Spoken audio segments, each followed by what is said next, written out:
వాళ్ళు ఆ పథకం మొదలుపెట్టి అది ప్రజలకి లాభం అవుతుందని ఆలోచనతో కేసీఆర్ గారు వచ్చిన తర్వాత ఆరోగ్యశ్రీని పేరు కూడా చేంజ్ చేయకుండా ఆరోగ్యశ్రీ అనే 10 సంవత్సరాలు దాన్ని కంటిన్యూ చేసిండు.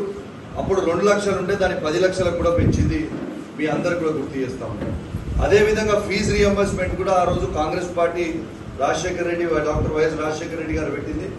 అది కూడా మంచి పథకం, ప్రజలకి పిల్లలకి చదువుకునే పిల్లలకి లాభం అవుతుందని ఆ పథకాన్ని కూడా కేసీఆర్ గారు కంటిన్యూ చేసిండు.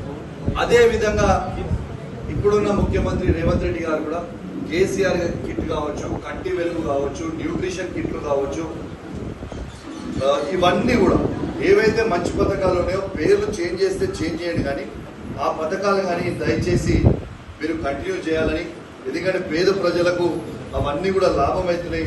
పాపం వాళ్ళు చాలా పేదరికంలో కష్టకాలంలో ఉన్నప్పుడు వాడుకునే పథకాలు కాబట్టి దయచేసి అవి కూడా మీరు ఎట్లయితే రాజశేఖర రెడ్డి గారిది కేసీఆర్ గారు కంటిన్యూ చేసిండ్రు, తనది కూడా మీరు కంటిన్యూ చేయాలని ఈ ప్రభుత్వానికి కోరుతా ఉన్నాను. అదేవిధంగా ఆనాడు కేసీఆర్ గారు ఉన్నప్పుడు వాస్తవంగా కేసీఆర్ చెక్కులు అనేది నేను ఎమ్మెల్సీ ఉన్నప్పుడు మీ అందరి ఇంటికి తెచ్చిచ్చిన ఊర్లలో ఇంటికి తెచ్చిచ్చిన. కానీ ఇవాళ ప్రభుత్వం మారిన తర్వాత ఒకటే దగ్గర ఇవ్వాలి అనేది ఒకటి పెట్టింది కాబట్టి ఇలా మీ అందరినీ పిలవడం జరుగుతూ ఉంది. లేకపోతే నేనే మీ ఇంటికి వచ్చి చెక్ ఇచ్చిపోదామనే ఒక ఆలోచన ఉంది.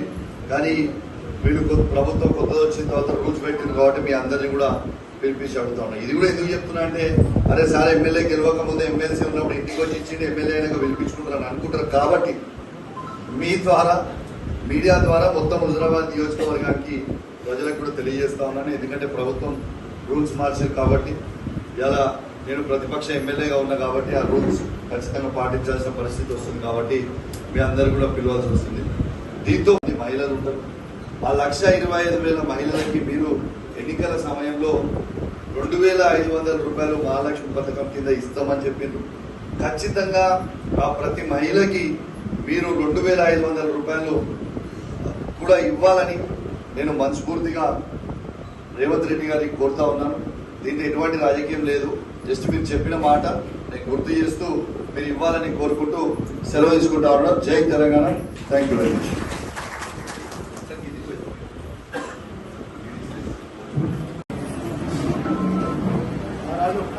మహిళలు ఉంటారు. ఆ 1,25,000 మహిళలకి మీరు ఎన్నికల సమయంలో 2,500 రూపాయలు మహాలక్ష్మి పథకం కింద ఇస్తామని చెప్పిండ్రు. ఖచ్చితంగా ఆ ప్రతి మహిళకి మీరు 2,500 రూపాయలు కూడా ఇవ్వాలని నేను మనస్ఫూర్తిగా రేవంత్ రెడ్డి గారికి కోరుతా ఉన్నాను. దీంట్లో ఎటువంటి రాజకీయం లేదు. జస్ట్ మీరు చెప్పిన మాట నేను గుర్తు చేస్తూ మీరు ఇవ్వాలని కోరుకుంటూ సెలవు తీసుకుంటా ఉన్నాను. జై Telangana. Thank you very much.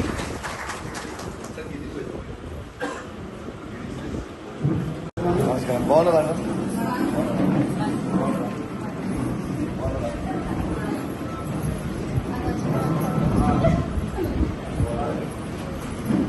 అలాగే గంగపేట మున్సిపల్ చైర్మన్ రాజశేఖర గారు కూడా వేదిక రావాల్సిందిగా కోరుచున్నాను. అలాగే వైస్ చైర్మన్ గారైన దేశీ స్వప్న కోటి గారు